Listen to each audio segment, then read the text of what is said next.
날마다 믿음으로 나 살아가리.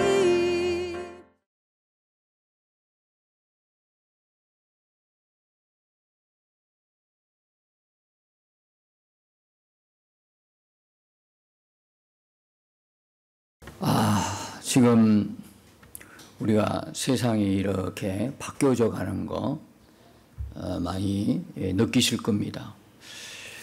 세차게 비가 어제 엄청난 비가 왔죠. 아마 앞으로는 더하면 덜하지 않다는 이야기를 듣습니다. 기후 변화가 너무 갑작스럽게 많이 일어났어요. 어쨌든 간에 평생에 눈 한 번 구경하지 못한 곳에서는 눈이 펑펑 내리기도 하고, 비 구경하기도 힘든 곳에서는 비가 나 홍수가 나기도 하고, 그렇습니다. 비가 내려도 보통 내리는 비가 아니죠. 폭우가 쏟아져 한꺼번에. 어제 엄청났습니다. 우리 동네야 우리 동네가 물난리 날 것 같으면 노아 홍수가 재판되는 거죠. 그렇지만 그 밑에 동네에서는, 저 밑에 덕천동이나 저 시내에서는 엄청나게, 여러분 다 뉴스를 통해서 보셨겠지만 그랬더랬습니다. 여름이 아주 참 지독한 무더위 속에 우리가 지냈습니다. 이번 추석이 처음 맞는 추석 같았어요. 반팔 입고 맞는 추석이죠. 겨울은 또 어떨 것이냐. 이상컨대 겨울은 경험하게 보지 못한 겨울을 만날지 않을까라는 생각을 해봅니다. 이런 여러 가지 기후의 변화도 있거니와 돌아가는 세계 정세의 변화도 엄청난 겁니다. 그곳에서 전쟁이 있는가 하면, 또 놀랍게도 제가 깜짝 놀란 소식은 이란에서, 예멘에서, 중동 국가에서 예수 믿으면 바로 순교할 수밖에 없는 고난과 핍박이 극한 상황에 있는 그 나라에서 기독교로 개종이 일어난다는 사실입니다. 저는 그 소식을 듣고 첫 번째 생각했던 게, 하나님이 하나님의 백성을 이제 찾으시는구나. 도무지 일어날 수 없는 가능성이 그의 제로에 가까운 그런 중동 국가에서, 무슬림의 나라 중동 국가에서, 무슬림에서 기독교로 개종이 일어나는데, 더 놀라운 소식은 옛날 같으면 명예살인이라 그래서 개종을 하게 되면 가족이라도 죽였어요. 가족이 가족을 죽여도 괜찮은 나라예요. 왜? 알라를 모독하게 되고, 이 개종이란, 종교 개종이라는 건 있을 수 없는 이야기예요. 그런데 지금은요, 그동안 쭉 살아보니까 무슬림 나라에 살아봐도 별 볼 일 없구나, 그런 인식을 가졌는지 가족 중에 개종을 해도 그냥 보고 있다는 거예요. 자기가 원하는 종교를 가지는 게 어때서? 이렇게 이제 가족들이 나오니까 옛날처럼 개종한다고 해가지고 가족이 가족을 죽이는 명예살인이나 이런 일이 없다 이 말입니다. 막 다 없다는 이야기는 아니겠죠. 근데 더 놀라운 거는 그들이 지금까지 선교사님들도 그곳에 파송이 안 된 선교사님도 없을 거 아니에요. 어쨌든 간에 숨어서 사학과로 위장해가지고 들어가서 복음을 다 전한단 말입니다. 그 복음을 전하면서 복음을 또 받아들이고 예수님을 믿는 사람도 있겠지요, 지하에서는. 암암리에. 근데 이번에 100만 명 가까이 어마어마한 숫자가 개종했다는 거예요. 무슬림의 모스크가 우리 같으면 예배드리고 모이는 장소가 6만 몇 개, 7만 몇 개에서 5만 몇 개가 문을 닫았다는, 이건 있을 수 없는 일이 벌어진 거예요. 그래서 그렇게 개종한 자들을 인터뷰했는데 뉴스에 나오면 딱 보면 꿈속에서 예수님을 만났다는 거예요. 하나님께서 희한한 방법도 아니죠. 성경 보면 꿈에 많은 역사가 나타나요. 꿈속에 나타나신 예수님이죠. 우리나라에서 그런 일이 잘 일어나지 않아요. 우리나라는 치유의 역사도 별로 일어나지 않아요. 왜 그럴까요? 하나님의 교회가 엄청나게 많고 주의 복음이 아무런 방해 없이 박해 없이 전구되니까 말씀으로도 얼마든지. 가장 확실한 믿음은 말씀을 믿는 그 믿음이잖아요. 치유와 온갖 역사가 나타나고 기적이 나타나는 그 믿음이 온전한 믿음이 아니라고 지난주에도 제가 말씀을 드렸어요. 그 속에서 정말 그 주인이신 하나님을 만나야 되는데 만나지 않고 사람이라는 것은 항상 나타나는 현상에 몰입하는 거예요. 주님이 아니라 병이 낫는 거, 귀신이 쫓기고 기적이 나타나는 그 현장을 보게 되는 거예요. 그걸 왜 보여주시겠습니까? 그런 주님을 바라보도록 믿으라고 했는데 그게 안 되고 사람은 너무나 연약해. 그렇게 해서 많은 기적을 은혜를 베푸신 그 주님을 오히려 돌 던지고 십자가 못 받게 했잖아요. 그러니까 우리의 믿음, 구원받는 믿음이라는 건 진리를 믿는 믿음인 거예요. 하나님의 말씀을 그 믿는 믿음, 그 우리를 구원에 이르는 믿음인 거예요. 그 말씀이 하나님 말씀 성경이 여러분들에게 그대로 믿어지는 것은 여러분들을 하나님이 사랑하셔서 여러분들에게 구원받을 만한 믿음을 주셨다는 확실한 증거가 되는 거예요. 말씀을 믿는 믿음. 그래서 우리나라에는 그런 게 별로 일어날 수 없는데 지금 얼마나 하나님이 급하셨으면 꿈속에 나타나셔가지고 직접 말씀하실까. 그래서 대부분 사람들이 그렇게 해서 개종했다는 거예요. 개종 안 할 사람 누가 있겠어요? 그렇게 주님을 만나고 나니까 이제는 뭡니까? 목숨도 아끼지 않은 사람이 돼요. 하루아침에 바뀌어버리는 거, 하루아침에. 우리들 중에도 꾸준하게 모태신앙처럼 꾸준하게 교회 그냥 당연히 나오는 것도 생각하고 당연히 믿음도 당연한 믿음인 것처럼 생각하는 사람 외에 안 믿다가 오랫동안 안 믿다가 중간에 뜨거운 신앙의 체험으로 만난 분들 계시잖아요. 그죠? 그런 분들은요, 불입니다. 한마디로 불이에요. 물불을 안 가린단 말입니다. 그런 분의 특징은. 주의 길을 간다고 했던 목회자들 중에 제법 많아요. 그런 분들이. 그러니까 주님을 바울처럼 다메섹 도상에서 만나고 나니까 그때부터는 생명 걸고 예수 믿으라는 거예요. 근데 여러분, 그거 하나 기억하셔야 돼요. 그걸로 끝이 아니라는 거예요. 우리가 은혜 받는 건요, 단번에 불같은 은혜, 그것도 너무 중요하죠. 우리의 삶을 완전히 바꿔놓으니까. 근데 더 중요한 건 뭐냐면 그렇게 받고 나서 바로 천국을 가지 않잖아요. 우리 이 땅에 남아서 여전히 생활을 해야 되는 거예요. 그럼 이 땅에 남아서 생활할 때는 무슨 은혜가 필요하느냐? 불같은 한 번의 그 강력한 은혜 체험도 중요하지만 날마다 주님과 함께하는 은혜가 필요한 거예요. 불같은 은혜 받고 다들 고민하는 거예요. 나중에 시간 지나고 나니까 은혜 떨어졌다고 생각하고 그때가 언제냐? 옛날이요. 지금 뭡니까? 삭막한 내 가슴 두드리면서 내가 뭐가 잘못된 거야 하고 한탄하는 분들을 많이 봅니다.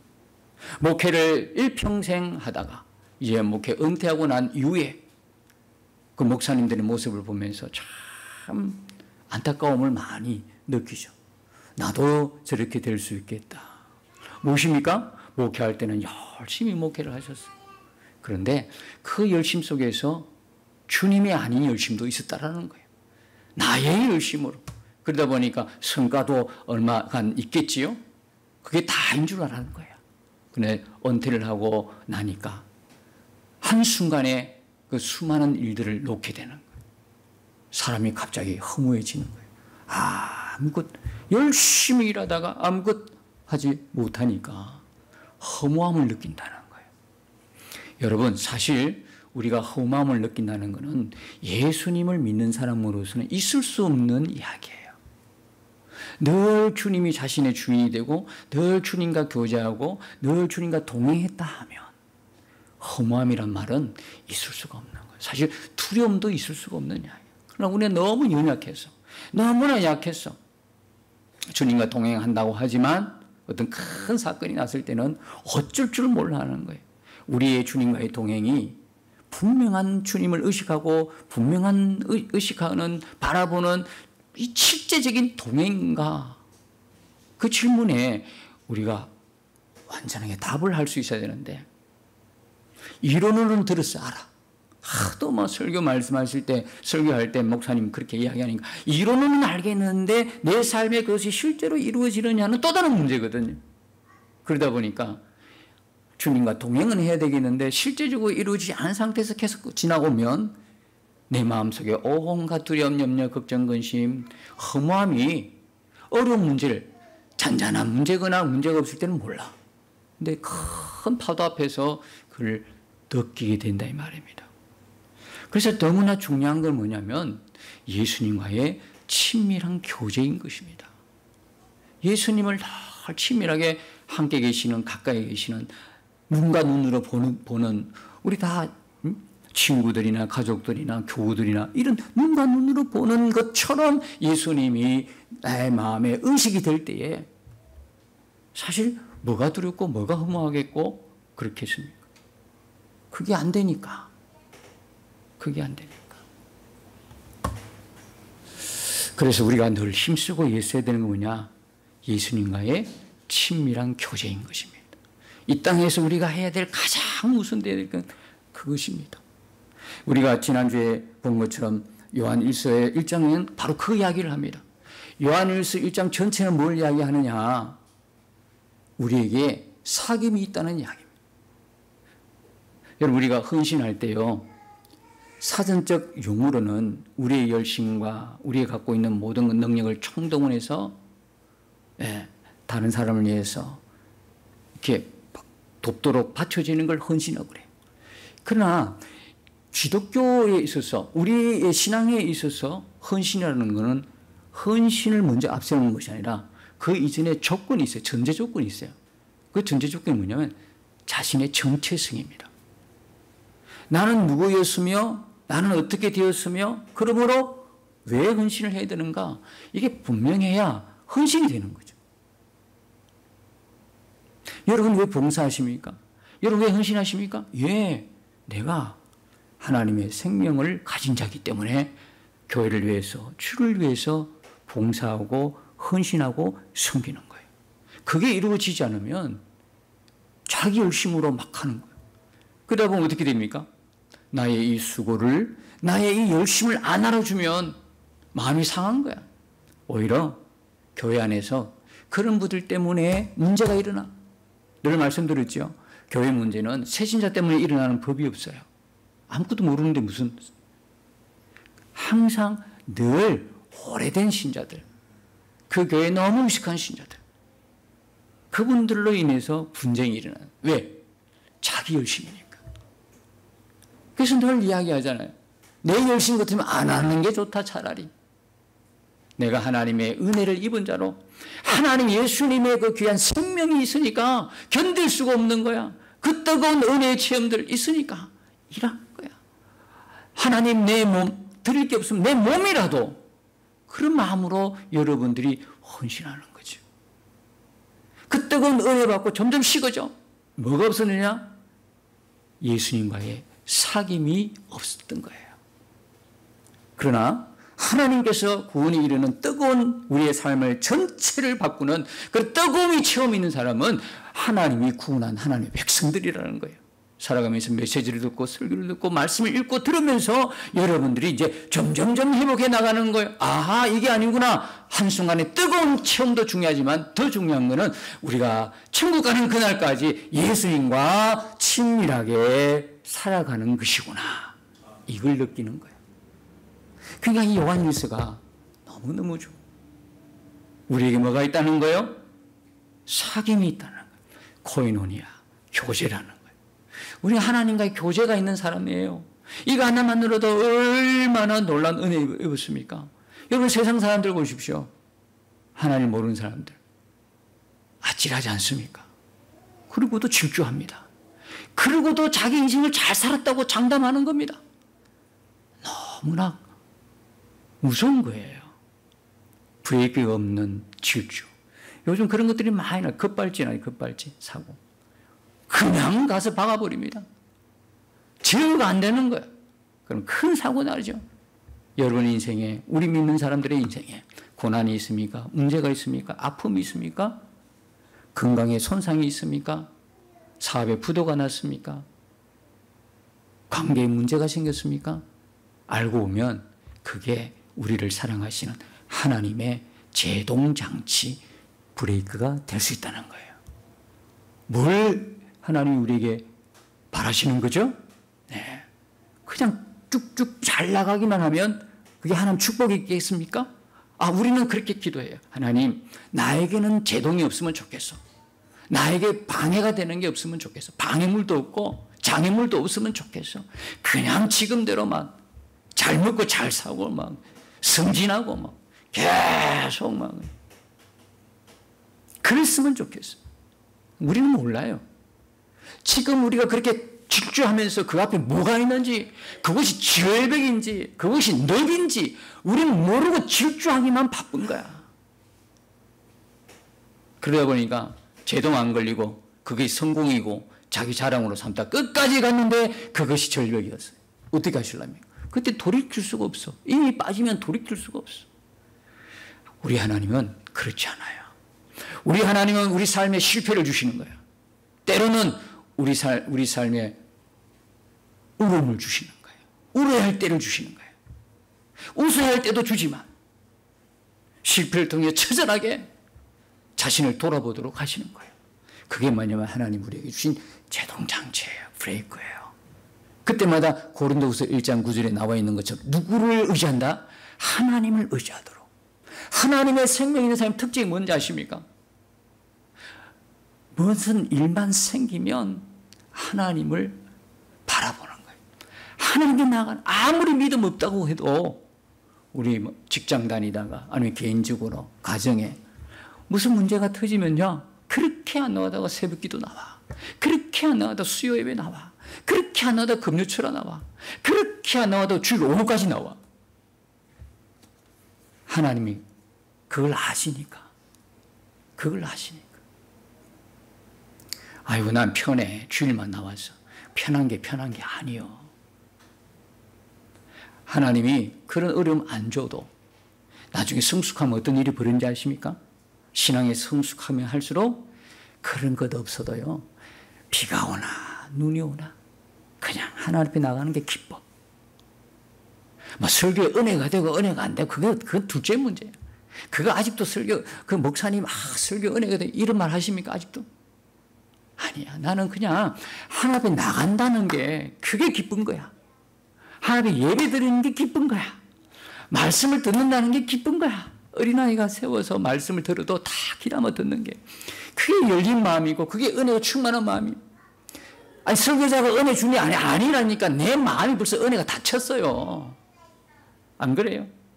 내가 지금 그 말씀을 받을 수 있는 은혜로 마음이 아니니까 막 그 말씀이 안 들리고 튀는 거야. 내 마음이 태평양처럼 하나님의 은혜로 잔잔해지면 어떤 말씀이든 아멘인 거예요. 어떤 말씀이든. 그렇죠? 어떤 말씀. 헌신해라 봉사해라도 막 다 하고 싶은 거야. 내 마음이 꼬이니까. 내 마음이 막 흑암이니까. 어떤 마음이 들어요? 11조해라 헌금해라 헌신해라 봉사해라 막 튀는 거야. 왜 그래? 우리 교회에서는 왜 이렇게 헌금 이야기 많이 하는 거야? 왜 우리 교회에서는 헌신하는 거야 도대체? 목사님 그거밖에 몰라.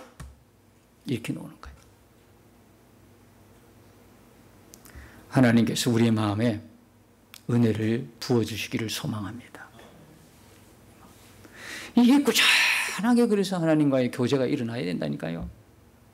근데 이 교제는 어떻게 일어났느냐를 지난주에 말씀을 드린 거예요. 이 교제가 어떻게 일어났어요? 예수님의 뭐로? 나타나심으로. 하나님과의 친밀한 관계, 친밀한 교제가 일어나는 원리적인 것을 1절과 4절에서 말씀하시고 있는 거예요. 오늘 우리가 읽었던 5절과 10절은요, 그렇게 우리에게 은혜 주시고 하나님과 사귐이 있게 하신 그 사귐이 누가 누리느냐? 또한 하나님의 사랑이심이라. 요한일서는요, 두 가지 명확한 명제가 있습니다. 1장 5절에 하나님은 빛이시니라. 4장 8절에 보면 하나님은 사랑이시니라. 그래서 하나님이 이 두 큰 명제를 가지고 진짜와 가짜를 구분해 내시는 거예요. 하나님은 빛이신데 빛이라고 말하면서 어둠에 행하면 가짜예요. 죄를 자백하고 고백할 때 예수의 피가 우리를 깨끗하게 해주시는데 죄 없다는 거야. 난 죄 짓지 않았다는 거야. 가짜예요. 하나님은 사랑이시라 말씀하시는데 사랑이 없는 거야. 이런 사람 곤란해요. 하나님만 사랑하는 사람은 곤란해. 하나님만 사랑하는 사람, 하나님만 사랑하게 되면 당연하게 이웃을 사랑하게 돼 있어요. 우리가 사귐도요, 수직적인과 수평적인 게 있잖아. 하나님을 향한 사귐과 그 하나님을 향한 사귐이 뭐로 퍼져요? 이제는 수평적으로 이웃과의 사귐이 일어나는 거예요. 성도 간의 사귐이 일어나는 거예요.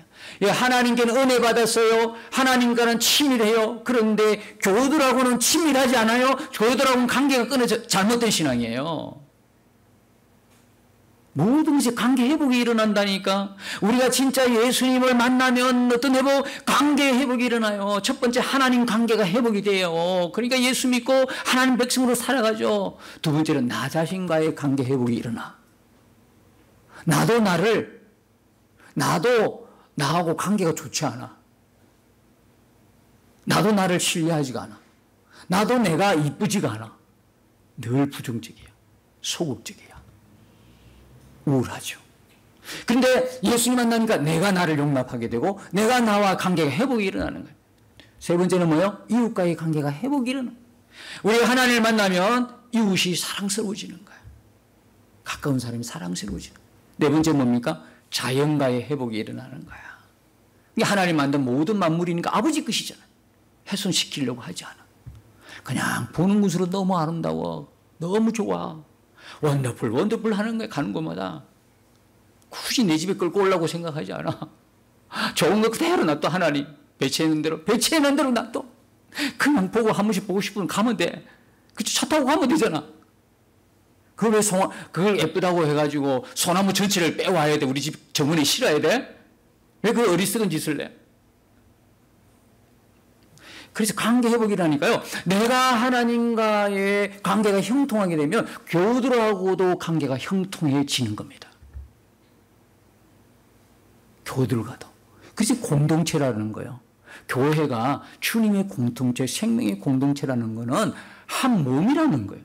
여러분들이 예수님 믿으면 예수님과 하나가 된 거죠. 연합한 거예요. 공동체예요. 그러면 우리 성도들, 옆에 있는 우리 교우들은 아닌가요? 교우들도 예수님과 한 몸을 이뤘어요. 그럼 우리는 뭐가 되는데? 형제예요. 형제 자매요. 우리도 한 몸이야. 그렇죠? 그러니까 1절에서 보면 하나님과 예수님과 우리의 뭡니까? 사귐이 있는데 또 보니까 성도와 성도의 사귐이 일어나는 거죠. 자, 그 사귐을 보면서 하나님은 빛이시니라. 이걸 가지고 창과 거짓을 구분했는데 대조법이 나옵니다. 대조. 보십시오. 6절과 7절에는 어떤 대조가 나냐면 어둠에 행하는 자와 빛 가운데 행하는 자의 대조가 일어납니다. 그리고 8절과 9절과 10절에서는 뭡니까? 죄를 자백하는 자와 죄 없다 하는 자의 대조가 일어나는 거예요. 다시 말하면 진짜와 가짜가 그대로 드러나게 되는 거예요. 6절 보십시오. 만약 우리가 하나님과 사귐이 있다 하고 어둠에 행하면 거짓말을 하고 진리를 행하지 아니함이거니와. 그래서 누구를 보고 하냐면 이 시대에 유행했던 영지주의. 영지주의는 예수님이 그리스도임을 부인해요. 왜 부인할까요? 어떻게 하나님이 저급한 육신의 몸을 입고 올 수 있지? 근데 여러분, 예수가 그리스도임을 부인하면요, 단순하게 예수님이 그리스도가 아닙니다. 이게 부인은 그렇게 끝나는 게 아니고요. 뭐가 또 부인되는 겁니까? 그리스도의 구원 사역이 부인되는 거예요. 그리스도의 죽고 다시 살아나심을 통해 부활을 통하여 이루신 구원 사역 전체를 부인하게 되는 거예요. 이단 중에 이단이죠. 그죠? 여호와 정인 또 뭐가 있습니까? 그 안식교 예수님 부인하잖아요. 구약에 그것만 붙들고 있잖아요. 이단 중에 이단. 그러니까 이 시대에 유행했던 영지주의 이원론 시켜가지고, 이원화 시켜가지고, 영과 육을 이원화 분리시켜버린 거예요. 육은 저급한 거예요. 수준이 낮은 거예요. 악한 거예요. 영은 뭡니까? 선하고 의롭고, 근데 아주 고급지다. 그래서 어떻게 하나님이 저급한 육신의 몸을 입고 올 수 있느냐, 이 자체를 부인해버리는 거예요. 근데 이들은 뭐냐? 그 속에 진리가 없어요. 생명이 없어요. 복음이 없으니까 어떻게 해요? 교리적으로도 이단이고 타락하지만 삶으로도 타락하는 거예요. 여러분, 이단 사입의 특징이 뭡니까? 뭐로 우리가 볼 수 있습니까? 열매로요, 열매. 그 열매는 무슨 열매? 삶의 열매요. 삶의 열매라고. 윤리도덕적으로 완전히 무너지는 거예요. 타락하는 거예요. 맞지요? 이단 사입의 특징이 그래요. 이단 사입의 특징이 꼭 성문제, 돈 문제 다 일어나는 거예요. 그 속에 뭐가 없다? 그 속에 뭐가 없어요? 진리가 없어요. 어둠에 행하니까 진리가 없어요. 자, 9절에, 8절에 보시죠. 만일 우리가 죄가 없다고 말하면 스스로 속이고 또 진리가 우리 속에 있지 아니할 것이요. 그래요. 그러니까 10절에 보면 뭐가 없다 이야기예요. 만일 우리가 범죄하지 아니하였다 하면 하나님을 거짓말하는 이로 만드는 것이니 또한 그의 말씀이 우리 속에 있지 않다. 내 죄 없어요. 죄 없는 사람을 하나님이 깨끗하게 하실 이유가 없어요. 난 죄 없어요. 그러니까 내 죄 짓지 않았어요. 이런 사람에는 뭐가 없다? 진리가 없고 말씀이 없는 거야. 예수 생명이 없어요. 이단들이 그렇단 말입니다. 그런데 우리로 하여금 소망적인 메시지가 있습니다. 이 메시지를 한번 들어보십시오. 이 메시지는요, 7절에 있습니다. 그가 빛 가운데 계신 것 같이 우리도 빛 가운데 행하면 우리가 서로 사귐이 있고, 요까지는 들을 때 답답한 거예요. 답답하지 않습니까? 저는 뭐 여기까지 들으면 기절할 것 같아. 왜 기절할 것 같으냐? 그가 빛 가운데 계신 것 같이 우리도 빛 가운데 행하면 한두 번은 가능해요. 정신 바짝 차리고. 아, 빛 가운데 나 빛의 자녀지. 예? 나 빛의 자녀잖아. 어둠에 속하지 않은 빛의 자녀잖아. 그러면 하나님 말씀에 순종해서 하나님 기뻐하시는 대로 살아야지. 그런데 이걸 계속해서 살아야 돼. 이렇게 계속 살아요. 그렇게 살기를 원해요. 그렇지만 육신을 입고 있는 한 우리는 넘어지기도 하고 실수하기도 하고 그러잖아요. 때로는 원치 않는 죄의 유혹에 넘어지잖아요. 하나님이 기뻐해서 하나님을 기쁘시게 해야 되는데 기쁨이 이르지 않고 하나님의 뭡니까? 근심이 되는 일을 하고 있잖아요. 그런 입장에서 지금도 그런데 앞으로 계속 그렇게 살아라. 그럴 때 볼 때 이 말씀은 너무 무거운 거야. 그가 빛 가운데 계신 것이 주님이 빛 가운데 계신 것이 우리도 빛 가운데 행해라는 말씀이 무거워. 이게 정말 우리가 이렇게 늘 빛처럼 온전해지라, 완전해라, 완전해라 이런 말씀 같으면 뒷구절이 나오지가 않아요. 뒷구절이 얼마나 소망인지 몰라. 뒤에 한번 보세요. 그 아들 예수의 피가 우리를 모든 죄에서 깨끗하게 하실 것이요. 이 문구가 아니에요, 여러분. 그냥 그가 빛 가운데 계신 같이 우리도 빛 가운데 행하면 우리가 서로 사귐이 있고 이걸 끝나야 되는 거야. 이게 정말 완전이고 온전한 걸 요구를 한다 하시면 그걸로 끝냈어야 되는데 왜 영 맞지 않는 것 같은 문구를 같이 들어갔을까? 모든 그 아들 예수의 피가 우리를 모든 죄에서 깨끗하게 하실 것이요. 왜 그리 들어갔을까요? 여기 이 말은 뭐냐? 완전을 이야기하잖아. 우리가 세상 사람 주님 만나 주님 완전히 그 나라 갈 때까지는 육신을 벗고 그 나라 갈 때까지는 늘 어떻게 육신이라는 죄의 유혹의 테두리 안에 있어요. 그러니까 빛으로 살자. 그리고 예수님 따라 살아라. 예수 믿고 살아. 이렇게 이야기하는 거예요. 어렵게 선하게 주님을 따라 살아. 이렇게 이야기하는 거예요. 왜? 생활이 남아있으니까. 그런데 그렇게 살다가 혹이나 우리가 넘어지고 범죄하고 하나님 앞에 근심이 되는 일을 했을 때 소망의 메시지를 던져준 말씀이 이 말씀이에요. 예수의 피가 우리를 깨끗하게 하실 것이요. 이 깨끗하게 하신다는 건 현재형이에요. 무슨 이야기입니까? 과거로 끝났으면 소망이 없는데 현재형이에요. 지금도 깨끗하게 하신다는 거예요. 다시 말하면 성도들이 과거의 죄로 끝났나요? 아니요. 지금도 살아가면서 원치 않은 죄를 범한다. 그럴 때 하나님께서 어떻게 해요? 복음의 구원의 복음의 메시지를 우리에게 던져주시는 거예요. 그 아들 예수의 피가 너희를 깨끗게 하시리라. 구원받을 때 우리는 이미 깨끗함을 이미 받아서 끝났어요. 구원이 이루어지는 깨끗함 끝났어요. 그러나 예수님이 제대로 모아놓고 뭐요? 그때부터 발을 씻기잖아요. 발은 늘 씻어야 되는 거잖아요. 우리가 살아가면서 구원을 받은 우리 성도들도 살아가면서 죄와 허물에 빠질 때 낙심하지 말아라, 절망하지 말아라. 예수의 피가 너희를 깨끗게 하실 것이다. 그러면 죄 없다 할 것입니까? 나 죄 안 지었어요? 죄를 숨기겠습니까? 아니요. 하나님 앞에 나와서 하나님, 저는 죄인입니다. 죄를 고백하면서 예수의 피를, 예수의 피가 우리를 얼마나 살렸는지, 우리를 깨끗게 하는지를 갈망하고 소망하지 않겠냐고요. 예수 피를 붙드는 거예요. 예수 피를. 예수 피를, 하나님이 우리에게 주신 이 구원의 놀라운 은혜를 다 붙들게 되는 거예요. 또 있습니다. 9절. 만일 우리가 우리 죄를 자백하면 그는 미쁘시고 의로우사. 미쁘다 약속하신 말씀 그대로를 이루어 주시는 거예요. 의로우사 뭡니까? 우리 죄를 용서하시되 어떻게 용서해 주세요? 그 아들의 피로 우리를 용서해 주는 거예요. 그걸 의로우사라고 한 거예요. 우리 죄를 사하시며 우리를 모든 불의에서 깨끗하게 하실 것이요. 얼마나 강적적인 메시지입니까? 우리의 사귐이라는 것은 이런 은혜가 입혀졌으니까 계속 사귀는 거예요. 여러분, 이 말씀 듣고 이렇게 생각할 사람 누가 있겠어요? 야, 이제 괜찮네. 무슨 죄를 져도 가서 용서 구하면 다 깨끗하게 지내.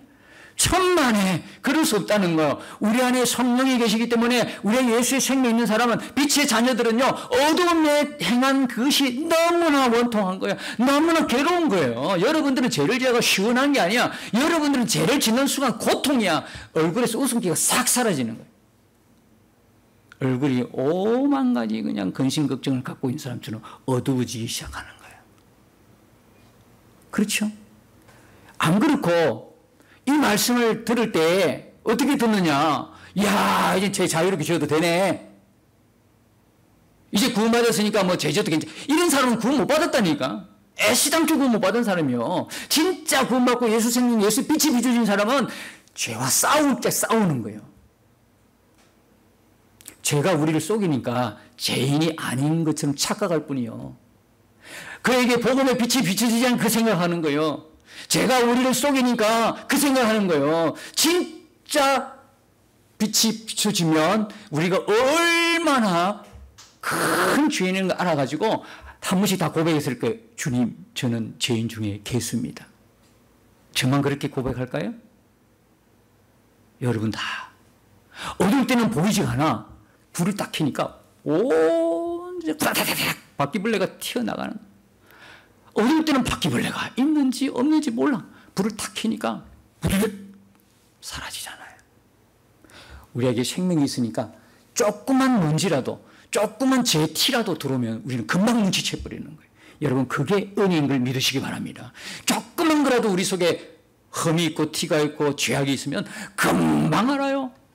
그런데 죄 짓고도 이제 괜찮네, 이 말씀 너무나 진리네, 너무나 감사하네, 야, 이제 자유롭게 죄 짓자, 이런 사람 누가 있겠냐고. 이 메시지 들으면 우리가 처절하게 결단합니다. 어떻게 결단합니까? 다시는 죄를 짓지 않으리라. 이 죄의 고통을 알거든요. 오라 통제라. 진짜 오라 공고하도다. 죄와 의가 어떻게 같이 갑니까? 하나님의 의와 불법이 어떻게 갑니까? 빛과 어둠이 어떻게 같이 갑니까? 내게 이미 빛이 임했는데 어둠이 들어오면 금방 눈치채고요. 인상부터가 달라져요. 여러분, 우리는 죄 안 짓는 사람이 아니라 죄 짓고도 하나님의 빛이 있는 사람이요. 그래서 여러분, 세상을 살아가면서 믿음으로 한 발짝 한 발짝 승리의 길을 걷게 되는 거예요. 늘 우리 가운데 빛이 있으니까. 사랑하는 여러분, 하나님과의 교제가 열린 사람, 어떻게 그 교제를 계속할 수 있죠? 빛 가운데 행하면. 불가능이 아니고요. 우리 가운데 오신 성령이 그걸 증명해 주시는 거예요. 빛 가운데 행하면, 말씀으로 진리로 하나님의 성령으로 계속 계속해서 우리를 그렇게 되게 해 주신 분이 우리 하나님이시다 이 말이에요. 나는 못해요. 빛 가운데 행할 못해요. 그러나 되게 하시는 거예요. 되게 하신다 이 말입니다. 되게 하시는 그 하나님을 여러분이 이 한 주간도 바라보시고, 죄인에게 오고 하나님의 근심이 되는 일이 일어날지라도 과감하게 물리치고 예수님과 함께 승리하는 복된 여러분의 한 주간이 되시기를 예수님으로 축복합니다. 주와 함께 싸워 승리하리라. 날마다 믿음으로 나 살아가리. 날마다 믿음으로 나 살아가리.